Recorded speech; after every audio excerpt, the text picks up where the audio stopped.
তো স্যার এই সেশনটা স্যার আমার ভাইও আছে দেখছে। ও কলকাতা পুলিশে চাকরি পেয়েছে। সুখেন হালদার নামে যে আছে এখানে। তো স্যার ওকে ভাইকে কিছু বলে দেন sir. Okay okay okay okay thank you Sukhen and so good যে তুমি এখানে আছো। Love you brother. তুমি শুভজিতের ভাই মানে ডেফিনেটলি আমারও ভাই, এবং তোমার প্রতি অনেক অনেক ভালোবাসা। এবং তুমি যে প্রফেশনটাতে আছো সেই প্রফেশনটাতে অনেক কিছু দেওয়ার আছে, এবং আমি জানি যে শুভজিতের যেহেতু ভাই, সুতরাং তুমিও তোমার নিজের সেরাটাকে দাও। সামনের দিনে সেরাটা দেখতে মানে দিতে থাকো। আমি কলকাতাতে 19শে জানুয়ারি যাচ্ছি। 19 তারিখ তোমার সঙ্গে দেখা করার খুব আগ্রহ থাকলো একদম। একদম। আমি তোমার চ্যানেলে আসছি। তোমার চ্যানেলে আমি ২-১ টা ভিডিও দেখেছি। সম্ভবত তুমি আমাকে নিয়েও একটা ভিডিও করেছিলে। এবার আমার চ্যানেলে এখন সমস্যাটা হচ্ছে যে আমার চ্যানেলে একটা সময় তো কন্টিনিউয়াসলি ভিডিও দিতাম, তারপরে আমি তো ভিডিওটা দিই না। ফলে আমার চ্যানেলে ভিডিও এলে যতটুকু ভিউ হয়, আমাকে নিয়ে অন্যরা ভিডিও বানালে তার থেকে অনেক বেশি ভিডিও দেয়। এটা স্যার একদম আমি দেখেছি অনেকে স্ট্যাটাস বানায়। শুধু আপনার নামটা দিয়ে দেবে। হ্যাঁ, WBCS হ্যাশট্যাগ দিয়ে দেখি যে প্রচুর ভিউ হয়ে যাচ্ছে। আমি দেখলাম ওইটাই যে আমার চ্যানেলে আমাকে নিয়ে মানে আমার নিজের করা ভিডিও আমার চ্যানেলে আমার নামটা আছে, সেখানে লোকে দেখছে না। ঠিক আছে? কিন্তু আমার নাম দিয়ে বা আমার ছবি দিয়ে বা আমার ভিডিও অন্য চ্যানেলে চলছে। It's good, it's a good feeling. ঠিক আছে? যতক্ষণ না পর্যন্ত কোনো খারাপ বা বাজে উদ্দেশ্য নিয়ে কিছু হয়, এভরিথিং ইজ ফাইন। আমার তাতে মধ্যে কোনো সমস্যা নেই।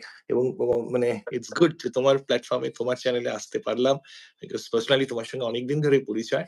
And I know how good you are as a student or as a teacher, যেটা আমার পার্সোনালি খুবই ভালো লাগে। এবং সেই জন্য অনেকগুলো জার্নি আছে সামনে। ধরো নিউ ইয়ারে অনেকগুলো চ্যানেলে, বাট আমার সামহাও কোথায় মনে হয়েছে যে আহ, আমি আমার ছাত্রের চ্যানেলে যদি আসতে পারি, I think that is the গুরুর জন্য বেস্ট।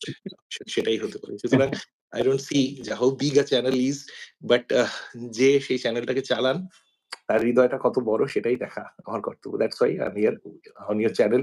খুব ভালো লাগছে, ছেলেমেয়েরা জয়েন করছে। Very good, very good. ঠিক আছে, আমি জলপাইগুড়িতে এসেছি বেসিক্যালি, এবং এখানে তো মানে টোটো করে বাচ্চারা একটা মিষ্টি খাবে, তা ওই মিষ্টিটা আনতে গেছি। একটা দোকানে অমৃত বলে একটা দোকান আছে, ওই দোকানে একটা মালাই চপ খুব ভালো বলে। মালাই চমচম না কি বলে। তো সেটা আনতে গেছি। এনে একটা ওষুধের দোকানে ওই বিটাডিনটাকে নিতে গেছি। হ্যাঁ, ওই টোটোর থেকে নেমে। তো বেসিক্যালি হঠাৎ করে একজন বাইক নিয়ে যাচ্ছিল। হি জাস্ট স্টুড দেয়ার, হ্যাঁ? বাইকটাকে ব্রেক কষেছে, এবং কষে ওয়েট করছিল যে আমি ওষুধ দোকান থেকে বেরোবো। বেরোনোর পরে ফার্স্ট থিংস যেটা জিজ্ঞেস করছে যে, "আচ্ছা, আপনি কি সপ্তর্ষি নাগ? যিনি কিছুদিন আগে উত্তরবঙ্গে একটা উত্তরবঙ্গ সংবাদে ওই লেখাটা লিখেছিলেন, আর যার আ একটা বই এর মধ্যে বেরিয়েছে?" এবার আমি খুব দারুণ লাগলো আরকি, হ্যাঁ? এবার ধরো অনেক রকমের রেকগনিশন পাওয়া যায়। বাট লেখার জন্য রিকগনিশন সে আমাকে একবারও জিজ্ঞেস করল না যে আমি কোন পদাধিকারী বা কোন কিছু। জাস্ট আমাকে দুটো লেখা দিয়ে সে কারণ সে আমার ফেসবুকে সার্চ করে হয়তো পেজ দেখেছে। তা he could identify that yes he is the same person. And that was the most beautiful moment memory আমার, যেটা কালকে খুব ভালো লেগেছে। সুতরাং দ্যাটস ইট। হ্যাঁ স্যার।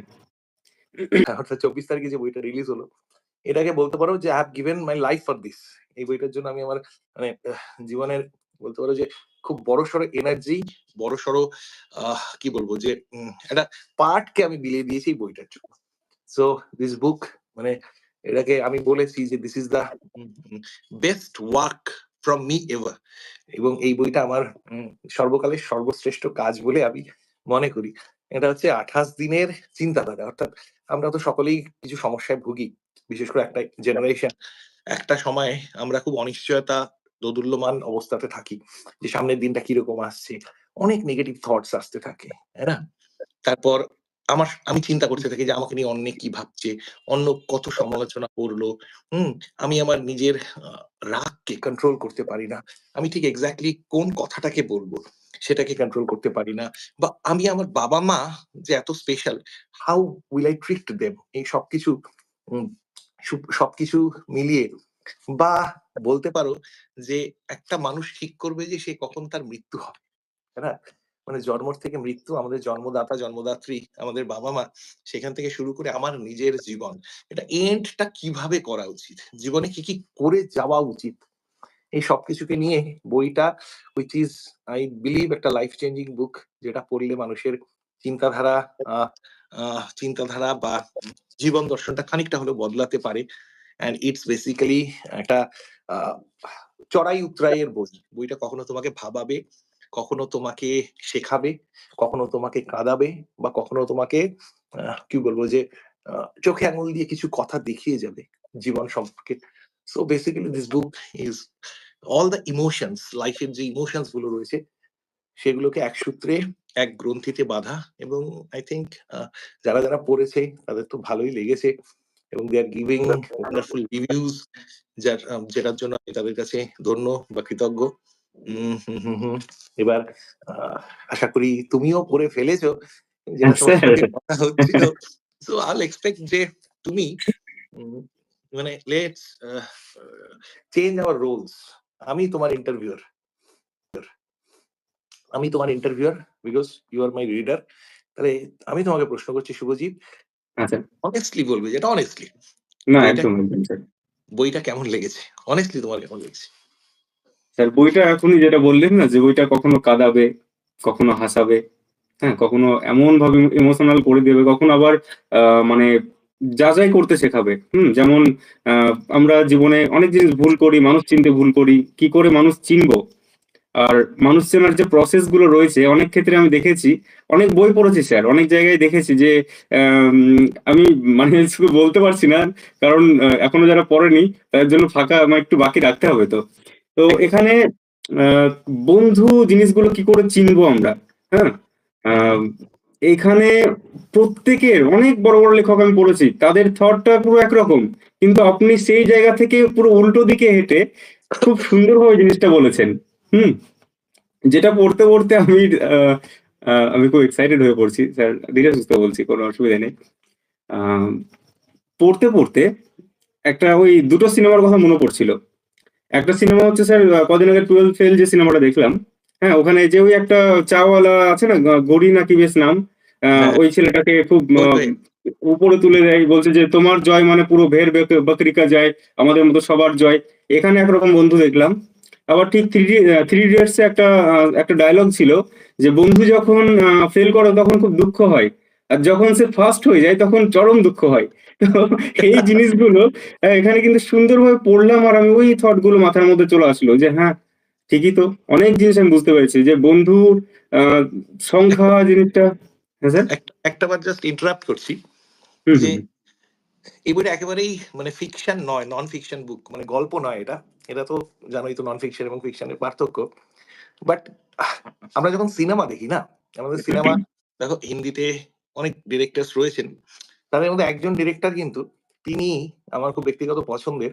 তিনি যখনই সিনেমা বানান, তার সিনেমাটা ডিরেক্টোরিয়াল অ্যাঙ্গেলে, যে তোমার বা একজন আর্টিস্টিক অ্যাঙ্গেলে সেটাও ভালো লাগবে, এবং সেটার বক্স অফিসে রেকর্ড বিজনেসও করবে, কারণ সেটা দর্শকদের ভালো লাগবে। মানে অ্যাবসলিউট পিওর আর্ট যেটা, সেটা কিন্তু দর্শকের কাছে পৌঁছাতে হবে। মানে সেটা আমি খুব একদম স্যার। হাইফাই ইন্টেলেকচুয়াল কথা বললাম, ভেরি গুড, বাট মানুষের কাছে পৌঁছলো না, তাহলে তো তার কোনো লাভ হলো না, তাই না?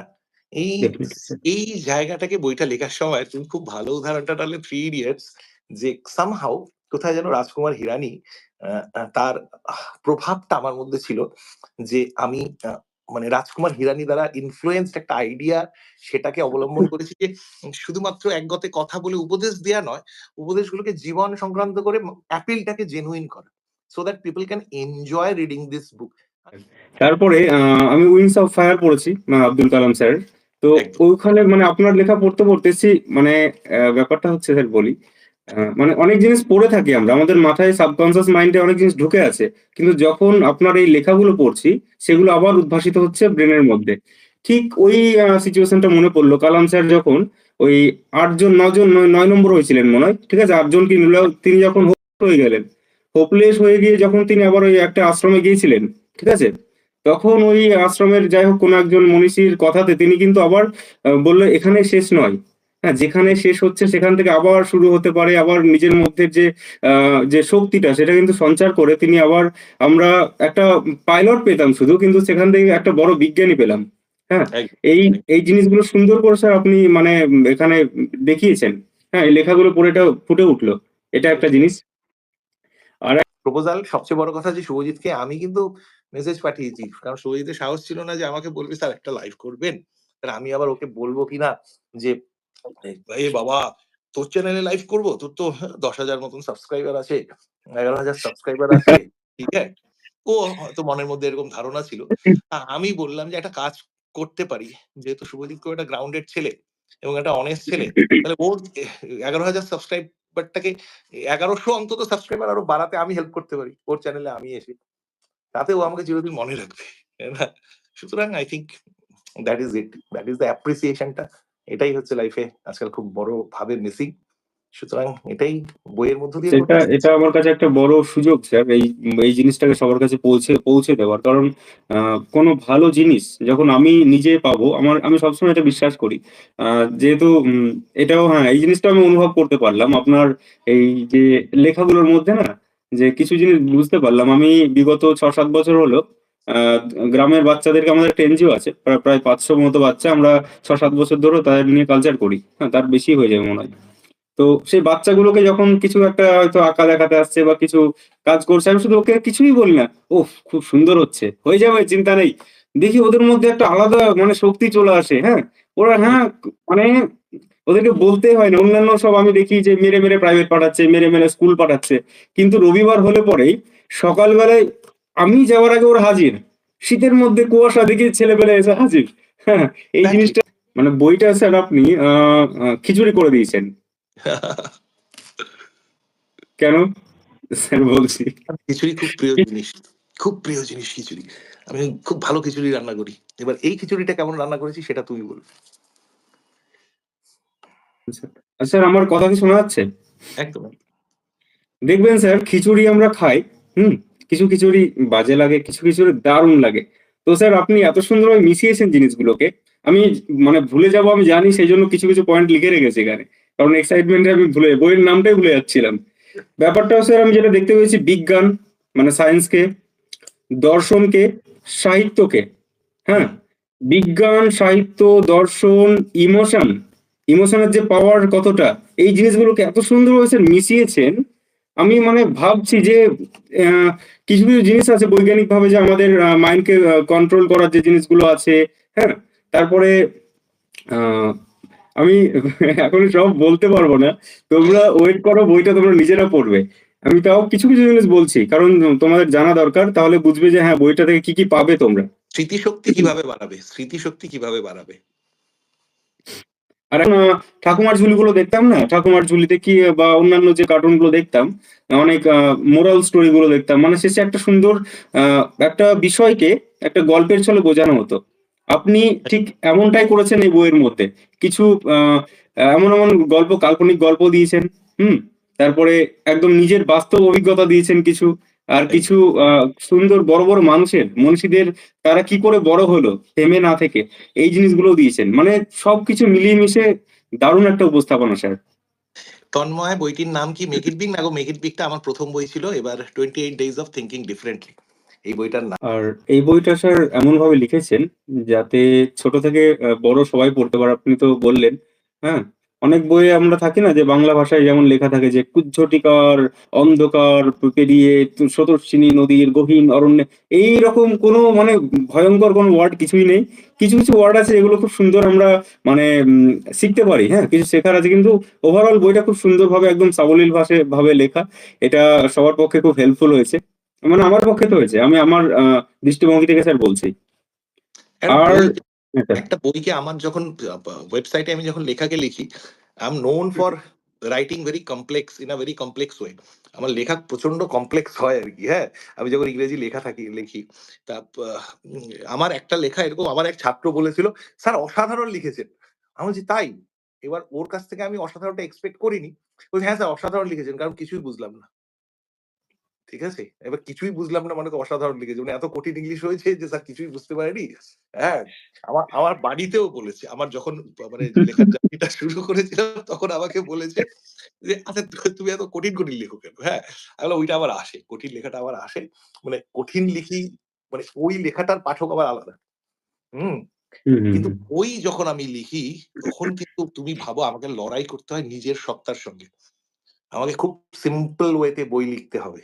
ঠিক আছে? তখন কিন্তু আমি আর সেই কঠিন ওই যে কুজ্ঝটিকা, কোহেলিকাময়, হ্যাঁ? তমোনাসা এই ধরনের বাংলায় যেরকম তেমনি ইংরেজিতে ওই রকমের শব্দ মেফিস্টোফেলিস এই টাইপের আমি শব্দকে ইউজ করতে পারব না। I have to be very grounded খুব গ্রাউন্ডেড থেকে আমাকে বইটা লিখতে হবে। এবার যারা দর্শক রয়েছে তাদের জন্য আমি একটা কথা বলতে চাই। তোমরা কি এটা মানো কিনা তোমরা শুধু একবার লাভ রিঅ্যাক্ট বা কিছু একটা যাই হোক দিয়ে তোমরা বলবে। ঠিক আছে?